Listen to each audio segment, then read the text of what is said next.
এক ছিল ছোট্ট একটি কাঠবিড়ালি। নাম তার চিংড়ি। চিংড়ি থাকত এক পুরনো গাছের ফোঁকরে। ওর সবচেয়ে প্রিয় জিনিস ছিল বাদাম। প্রতিদিন সকালে ঘুম থেকে উঠে চিংড়ি ছুটে যেত বনে। গাছে গাছে ঘুরে ঘুরে বাদাম কুড়োত আর একটা ছোট্ট খুপরির মতো ঘরে জমিয়ে রাখত। একদিন হঠাৎ করে চিংড়ি দেখে তার খুপরির সব বাদাম হাওয়া।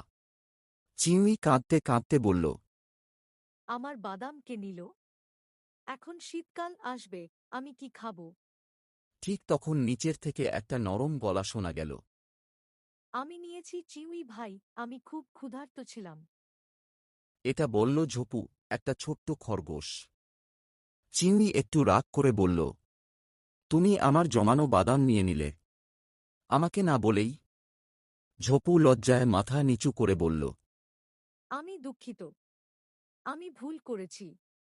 আমি তোমাকে সাহায্য করব আবার নতুন করে বাদাম জমানোতে। চিংড়ি একটু ভেবে বলল। তাহলে চলো আমরা একসাথে কাজ করি। তারপর চিংড়ি আর ঝপু মিলে বনজুড়ে ঘুরে ঘুরে নতুন করে বাদাম কুড়োতে লাগল। তারা বন্ধু হয়ে গেল, আর শীতকালে তারা একসঙ্গে বাদাম খেত আর গল্প করত।